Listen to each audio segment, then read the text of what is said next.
Back to back breaking చూస్తున్నారు. ఇటు భుజ్ అలాగే చండీగఢ్ కి సంబంధించి కూడా ఇక్కడ కూడా లాకౌట్ ను ప్రకటించింది కేంద్రం అంటే అర్థం చేసుకోవచ్చు. ఒకటే చెబుతోంది, ఇది మిమ్మల్ని భయపెట్టడానికి కాదు, అందరికైనా ముందుగా, అందరికైనా వేగంగా, అందరికైనా ఖచ్చితత్వంతో సమాచారం ఇచ్చే ప్రయత్నం చేస్తుంది ఆర్టీవీ. ఎందుకంటే మా దగ్గర ఉన్న నెట్వర్క్ అలాంటిది, మా సోర్సెస్ అలాంటివి, స్ట్రాంగెస్ట్ సోర్సెస్ తో, దాంతో పాటు రిలయబుల్ సోర్సెస్ తో, దాంతో పాటు ఖచ్చితమైన సమాచారంతో ఫ్యాక్ట్ చెక్ చేసి, ఎందుకంటే ఇప్పుడంతా పూర్తిగా విషపూరితమైనది, విద్వేషపూరితమైనది, ఫేక్ న్యూస్ ప్రచారం నేపథ్యంలో ఇటు అన్నిటినీ వెరిఫై చేసుకొని మీకు ప్రాపర్ కంటెంట్, ప్రాపర్ ఇన్ఫర్మేషన్ ఉంచే ప్రయత్నం చేస్తోంది. మీరు చూస్తున్న ఫుటేజెస్ కావచ్చు, లేకపోతే మీరు చూస్తున్న ఆ ఇన్ఫర్మేషన్ కావచ్చు, ఇటు అన్నిటినీ ఫ్యాక్ట్ చెక్ చేసుకొని ఆర్టీవీ ముందుంచే ప్రయత్నం చేస్తోంది. కాబట్టి మీరు వేరే చోటుకి వెళ్ళవలసిన అవసరం లేదు. తెలుగు ప్రజలకు ముందే చెప్పింది ఆర్టీవీ. ఇటు జాతీయ మీడియా ఛానల్కి ధీటుగా, జాతీయ మీడియా ఛానళ్లతో పోటీ పడి దేశ భద్రత విషయం కాబట్టి ఇక్కడ పోటీ కాదు, కానీ అందరికైనా ముందుంచే ప్రయత్నంలో భాగంగా మాత్రమే ఆమె చూపించడం జరుగుతోంది. ఇటు అందరం చేయి కలుపుదాం, ఇటు ఉగ్రముఖాన్ని భరతం పడదాం. మీరు మీ అభిప్రాయాన్ని కామెంట్ చేసే ప్రయత్నం చేయండి. ఈ అంశానికి సంబంధించి మా ప్రతినిధి రామదాస్ దగ్గరికి వెళ్ళే ప్రయత్నం చేస్తాను. అంతకన్నా ముందు మా అవుట్పుట్, ఇన్ఫాక్ట్ మా మేనేజింగ్ ఎడిటర్ మౌలి గారి దగ్గరికి వెళ్ళే ప్రయత్నం చేస్తాను. మౌలి గారు, ఇటు దాడుల తీవ్రత ఎక్స్పాండింగ్ అనేది మనం చూడాలా, ఎక్స్పాన్షన్ జరుగుతుందా? ఎందుకంటే వాళ్ళ టార్గెట్ అనేది ఎక్స్పాండ్ అవుతుందా? ఇటు గుజరాత్ కావచ్చు, రాజస్థాన్ కావచ్చు, దాంతోపాటు పంజాబ్ కావచ్చు, చండీగఢ్ కావచ్చు, ఎటువంటి పరిస్థితులు ఉండే అవకాశం ఉందండి? పాకిస్తాన్ దుస్సాహసాన్ని పాల్గొట్టి నాలుగు బార్డర్ స్టేట్స్ పై రాజస్థాన్, గుజరాత్, పంజాబ్, జమ్మూ కాశ్మీర్ దాడులకు పూనుకుంది. కానీ ఒక్క డ్రోన్ కూడా మన భారత భూభాగాన్ని తాకలేకపోయింది. అయితే మనకున్న సమాచారం ప్రకారం కొద్దిసేపట్లో హార్పీ డ్రోన్స్ ఈ రోజు ఎక్కడైతే పాకిస్తాన్ లోకి వెళ్ళి లాహోర్ లో డిఫెన్స్ వ్యవస్థని దెబ్బతీసిందో ఆ హార్పీ డ్రోన్స్ అన్ని ఇప్పుడు రెడీ అవుతున్నాయి భారత భూభాగం నుంచి.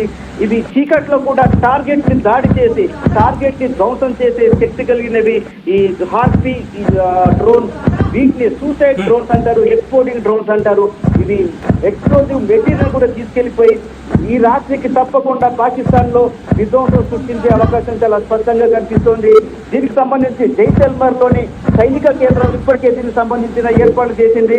అలాగే పంజాబ్ లో ఉన్న ఎయిర్పోర్ట్ నుంచి కూడా యుద్ధ విమానాలు రెడీ అవుతున్నాయి. ఎయిర్-14 మరింత యాక్టివేట్ చేశారు. ఎయిర్-14 ఒకేసారి 100 టార్గెట్లను గుర్తించి వాటిని నిర్వీర్యం చేసే శక్తి ఉన్న ఎస్-14 కూడా మరింత యాక్టివేట్ చేశారు. ఈ రాత్రికి పాకిస్తాన్ మీద గట్టి దెబ్బతీసే అవకాశం ఉంది, గట్టి దాడి జరిగే అవకాశం మాత్రం చాలా స్పష్టంగా కనిపిస్తోంది. సచిన్, ఒక్కసారి ప్రయత్నం చేయండి. ఇటు భారత్ కి సంబంధించి కొద్దిసేపటి క్రితం ఇటు భారత్ కూడా రియాక్ట్ అవుతోంది. మరి ముఖ్యంగా ఇప్పుడు జరుగుతున్న సిచ్యువేషన్ నేపథ్యంలో ఎన్సిటి అంటే ఢిల్లీకి సంబంధించి అక్కడ ఎటువంటి పరిస్థితులు ఉన్నాయనే అంశానికి సంబంధించి in the view of prevailing situation and preparedness of emergency response system, the competent authority has directed that no leave shall be granted to any officer or official of government NCT of Delhi till further orders.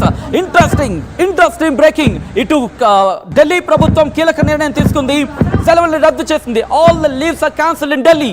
All the leaves of the officials are cancelled in Delhi. Another big development. కొద్దిసేపటి క్రితం చెప్పుకొచ్చిన పరిస్థితి. All right. ఇంకో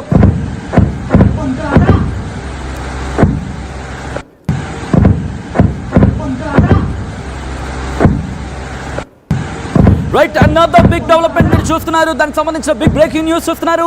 పోఖ్రాన్ మీద దాడి చేసేందుకు, ఎందుకంటే nuclear టెస్ట్లు అక్కడ జరుగుతుంటాయి, న్యూక్లియర్ కి సంబంధించి అక్కడ డెవలప్మెంట్ జరుగుతూ ఉంటుందంటే ఈ నేపథ్యంలోనే దాన్ని టార్గెట్ చేసింది, పోఖ్రాన్ ని కాన్సన్ట్రేషన్ చేసింది, ఇటు పోఖ్రాన్ ని టార్గెట్ చేసింది పాకిస్తాన్.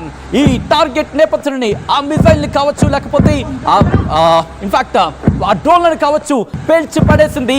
అంటే ఏ స్థాయిలో ఇక్కడ టార్గెట్ చేసిందో ఆలోచించండి. ఇదంతా ఒకటే కారణం. ఇటు 9 లొకేషన్స్ ముష్కర మూకకు సంబంధించిన హెడ్ క్వార్టర్స్ ని ఎప్పుడైతే భారత్ టార్గెట్ చేసిందో వాటికి ప్రతిఘటనగా, వాటికి ప్రతీకారంగా ఇటు పాకిస్తాన్ మీద, పాకిస్తాన్ ప్రభుత్వానికి ఎక్కడ ప్రేమ కనిపించట్లేదు. ముష్కరుణ్ణి మట్టు పెట్టామనే ఒకే ఒక కసి మాత్రమే పాకిస్తాన్ లో కనిపిస్తోంది. ఈ నేపథ్యంలోనే ఇప్పుడు ఈ ప్రతి దాడులకు దిగుతోంది మా మేనేజింగ్ ఎడిటర్ మౌలి గారి దగ్గరికి మళ్ళీ వెళ్ళే ప్రయత్నం చేస్తాను. పోఖ్రాన్ కి సంబంధించి అక్కడ టార్గెట్ చేసింది, అక్కడ కూడా ఆ టార్గెట్స్ ని ఫినిష్ చేసింది. ఆ టార్గెట్ కి సంబంధించి మిసైల్స్ ని పూర్తిగా పేల్చి పడేసింది భారత్. మా మేనేజింగ్ ఎడిటర్ మౌలి మనతో పాటు లైవ్ లో కంటిన్యూ అవుతున్నారు. మౌలి గారు, పోఖ్రాన్ దగ్గర, ఇన్ఫాక్ట్ పోఖ్రాన్ కి సంబంధించి న్యూక్లియర్ టెస్ట్లు కావచ్చు, అది మనకి ఒక గుండెకాయ లాంటిది ఇటువంటి సిచ్యువేషన్లో ఇప్పుడు దాన్ని పేల్చేసే ప్రయత్నం జరిగింది, దాన్ని కూడా తిప్పికొట్టింది. ఏంటి పాకిస్తాన్ వ్యూహం?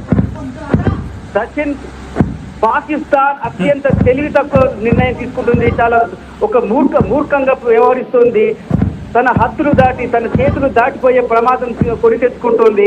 రాజస్థాన్ లో ఉన్న పోఖ్రాన్ ఇది చాలా అత్యంత కీలకమైనది. న్యూక్లియర్ టెస్టులు జరగటమే కాదు, ఇక్కడ మనకు 2 సార్లు మనం అణుబాంబులు తయారు చేసి అణుబాంబుని పరీక్షించిన ప్రదేశం ఇది.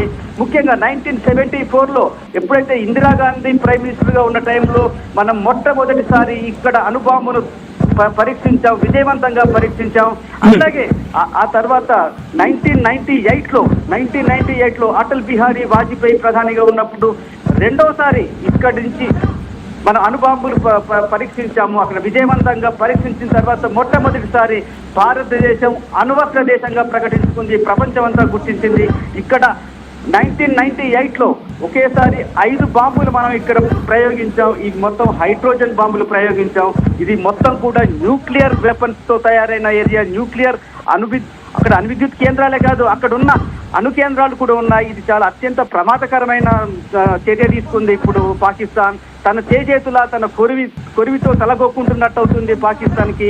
ఇక్కడ మన పోఖ్రాన్ సంబంధించి చాలా కట్టుదిట్టమైన భద్రత ఉంటుంది. హై సెక్యూరిటీ జోన్ ఇది. 2 సార్లు మనం అణుబాంబుని ఇక్కడి నుంచే విజయవంతంగా పరీక్షించి ఒక అణ్వస్త్ర దేశంగా మనం ప్రపంచంలో సగర్వంగా నిలబడ్డాం. ఇట్లాంటి ప్రదేశం మీద పాకిస్తాన్ దాడికి తెగబడటం, దాడి చేసే ప్రయత్నం చేసింది కానీ విఫలమైంది. ఈ దాడిని మన భారత సైన్యం తిప్పికొట్టింది. ఇది అత్యంత సున్నితమైన ప్రదేశం పోఖ్రాన్, ఎందుకంటే ఇక్కడ అణు నిల్వలు ఉంటాయి. అక్కడ ఎలాంటి దాడి జరిగినా కూడా మొత్తం చాలా ప్రపంచంలో చాలా ప్రాంతానికి అది చాలా పెద్ద ప్రమాదంగా పరిణమిస్తుంది.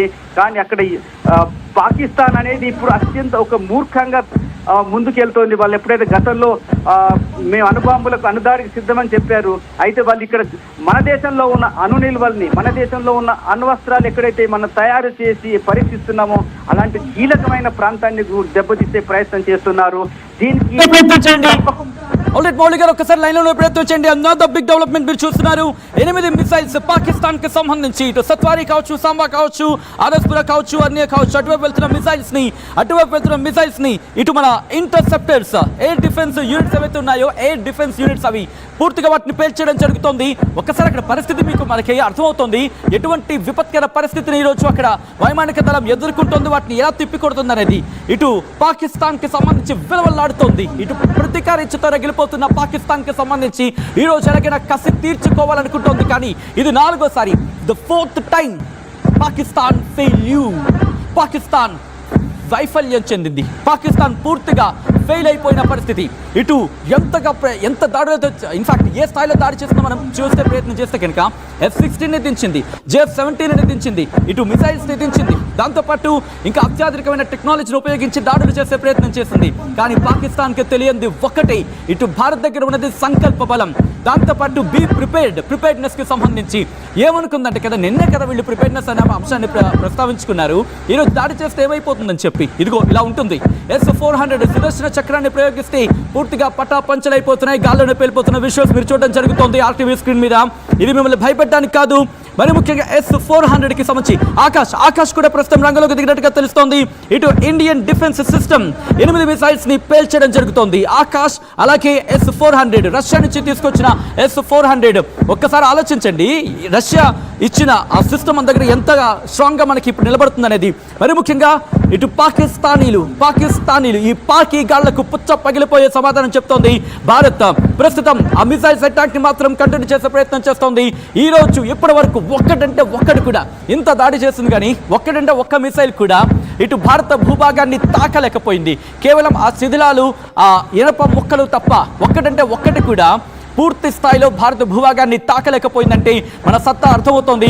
ఏ స్థాయిలో మనం జస్ట్ ఒక 9 మాత్రం, ఒక 9వ 10వ ఉపయోగించామంటే మన ఫైటర్ జెట్స్ని గట్టిగా మాట్లాడితే, కానీ వాళ్ళు ఇప్పటికే ఒక అరడజన్ కాదు, ఒక డజన్ మిసైల్, ఇన్ఫాక్ట్ డ్రోన్లను ఉపయోగించారు, ఇటు F-16లను ఉపయోగించారు, JF-17లను ఉపయోగించారు. కానీ ఏం లాభం, ఒకటి కూడా చేరుకోలేకపోయింది. అది భారత్ తన ప్రతిఘటన మాత్రం కొనసాగిస్తోంది.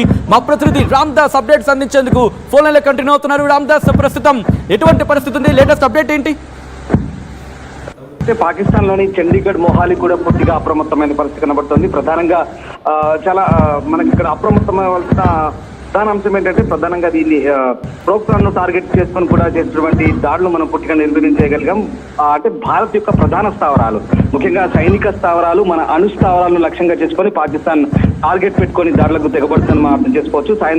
సాయంత్రం జమ్మూ కాశ్మీర్ తో ప్రారంభమైన ఈ అటాక్ సరిహద్దు రాష్ట్రాల వంటి జమ్మూ, పంజాబ్, అలాగే ఈ రాజస్థాన్ ఇటువైపు నుంచి ముఖ్యంగా పోఖ్రాన్ టార్గెట్ గా పెట్టుకుంది. రాజస్థాన్ లోని పోఖ్రాన్ లో మనం అణు పరీక్షలు నిర్వహించే మన అణు సంబంధించినటువంటి సంస్థలు అక్కడ ఉన్నాయి. సో ఈ నేపథ్యంలో వాటిని టార్గెట్ గా చేసుకొని పాకిస్తాన్ పంపినటువంటి కుయుక్తులను పూర్తిగా తిప్పికొట్టే ప్రయత్నం చేస్తాం. ఎక్కడికక్కడ డ్రోన్లను మనం ఉన్నటువంటి సాంకేతిక వ్యవస్థ సహాయంతో కూల్చివేసే ప్రయత్నం చేస్తున్నాం. ఆ రకంగా ఇటు పాకిస్తాన్ లో కూడా ఇటు పంజాబ్ లో కూడా పూర్తి స్థాయి అప్రమత్త ప్రకటించారు. చాలా ప్రాంతాల్లో కూడా ప్రస్తుతం అలర్ట్ అవుతున్న పరిస్థితి కనబడతా ఉంది. అలాగే దాంతో పాటు ఒక క్రికెట్ మ్యాచ్ కూడా రద్దు చేసి పూర్తిగా స్టేడియం ఫ్లడ్ లైట్ అని కూడా ధర్మశాలలో స్టేడియం ఫ్లడ్ లైట్ అని కూడా పూర్తిగా ఆపేసిన పరిస్థితి. టోటల్ గా Jammu blackout, Rajasthan blackout, Punjab blackout, Gujarat blackout, కొన్ని ప్రాంతాలు అంటే పూర్తి స్థాయి బ్లాక్అవుట్ కాదు, కొన్ని ప్రాంతాలు. జమ్మూ అయితే కంప్లీట్ బ్లాక్అవుట్ చేశారు. సో ఈ రకంగా విద్యుత్ ఎక్కడెక్కడ నిలిపేసి అన్ని ప్రాంతాలు కూడా అప్రమత్తత సూచిస్తున్న పరిస్థితి కనబడుతోంది. పాకిస్తాన్ ఏదైతే సైనిక సంపత్తి ఉన్నటువంటి కొన్ని ఆర్టిలరీ గన్స్ ఏవైతే ఉన్నాయో ఆ ప్రాంతాల్లో సాంబా, అఖ్నూర్, పూంచ్ సెక్టార్ లో భారీ దాడులకే తెగబడుతుంది. వాటిని ఇండియన్ ఆర్మ్డ్ ఫోర్సెస్ ఎప్పటికప్పుడు తిప్పికొడుతున్న పరిస్థితి కనబడుతుంది. సో ఆ రకంగా ఇటు గగనతలంలో పూర్తిగా నిర్వహించగలుగుతున్నాం. అలాగే భూతలంలో జరుగుతున్న దాడులు కూడా ఎప్పటికప్పుడు మనం ఎదుర్కొంటున్న పరిస్థితి కనబడుతుంది. సో ఓవరాల్ గా పాకిస్తాన్ సంబంధించినటువంటి 3 యుద్ధ విమానాలు అయితే కూల్చివేసిన పరిస్థితి కనబడుతుంది. ఆ రకంగా పాకిస్తాన్ ఎక్కడైతే ఆర్ఎస్పూరా, ఆర్నియా, సత్వారి, సాంబా ఈ సెక్టర్ లో 8 మిసైల్స్ ని టార్గెట్ గా మన మీద ప్రయోగించినట్టు తెలుస్తుంది. వాటన్నిటి పూర్తి మనం ఆ మల్టిపుల్ అటాక్స్ ని పూర్తిగా తిప్పికొట్టగలిగాం. ఆ రకంగా పాకిస్తాన్ చేసినటువంటి దాడులన్నీ కూడా కంప్లీట్ గా ఫెయిల్ అయ్యాయని మనకి అర్థమవుతుంది. ఆ రకంగా పాకిస్తాన్ మిసైల్ అటాక్స్ పోఖ్రాన్ మీద కూడా ఎంతటి దుస్సాహసం ఒకసారి మనం అర్థం చేసుకోవచ్చు. సచిన్, పోఖ్రాన్ పై దాడికి దిగిందంటే, తెగబడిందంటే ఖచ్చితంగా భారత అణు వార్ హెడ్స్ ని టార్గెట్ గా చేసుకొని పాకిస్తాన్ చేసినటువంటి దుస్సాహసానికి ఇక ఖచ్చితంగా అఖ్నూర్, దాంతో పాటు ఆర్ఎస్పుర, సాంబాతో పాటు చెన్నై, హిమత్, జమ్మూ, పఠాన్కోట్, తల్వారా ఈ ప్రాంతాల మీద ప్రస్తుతం పాకిస్తాన్ దాడులకు దిగినట్టుగా తెలుస్తోంది. లేటెస్ట్ అప్డేట్ అందుతోంది. దాంతో పాటు ఇప్పటికే ఆ ప్రభావానికి సంబంధించి మాట్లాడుకున్న సందర్భంలో పాకిస్తాన్ కు భారత్ బిగ్ షాక్ ఇచ్చింది. పాకిస్తాన్ కు చెందిన F-16 ని కూల్చేసింది, J-17 ని కూల్చేసింది. పాకిస్తాన్ మరొక్కసారి ఫెయిల్ అయిపోయింది. మిసైల్స్ ని ప్రయోగిస్తోంది. మరి ముఖ్యంగా ఈ రాత్రి టార్గెట్ చేసుకుంది. ఈ రాత్రికి ఇటు భారత్ లోకి చొరబడి, భారత భూభాగాల్లోకి చొరబడి భారత్ మీద దాడి చేసేందుకు పాకిస్తాన్ తీవ్రమైన కసరత్తు చేసింది. కానీ 3 యుద్ధ విమానాలని కూల్చేసింది భారత్. జమ్మూలో మొత్తం విద్యుత్ సరఫరా నిలిచిపోయింది. ఇప్పుడు అక్కడ బ్లాక్అవుట్ ఉంది.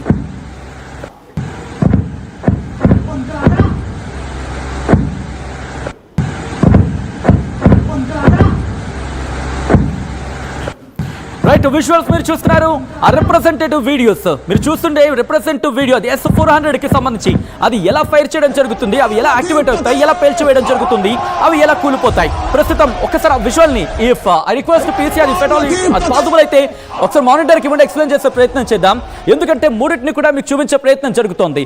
ఆ 3 మీరు చూసే ప్రయత్నం చేస్తే అక్కడ డ్రోన్స్ అనేవి ఉన్నాయి కదా, ఆ డ్రోన్స్ ని ఒకసారి రైట్ ఇది మీరు చూస్తే ఇదిగోండి, ఇది S-400 కి సంబంధించి ముందుగా ఇదంతా కూడా టెక్నాలజీ బేస్డ్ గా అక్కడ ఉన్న వాటికి కమాండ్స్ ఉంటాయి. కమాండ్ బేస్డ్ గా వాటిని రిలీజ్ చేయడం జరుగుతుంది. రిలీజ్ చేసిన తర్వాత ఆ టార్గెట్ ని అవి ఫిక్స్ చేసుకొని వాటంతట అవే వెళ్ళి కూల్చివేయడం జరుగుతుంది. అదిగో ఇలా ఇది S-400 ప్రెసెంట్ మనం ఉపయోగించింది.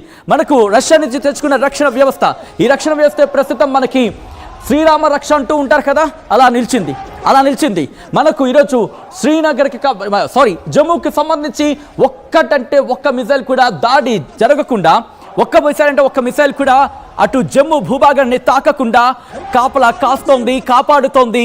ఇదే ఈ S-400.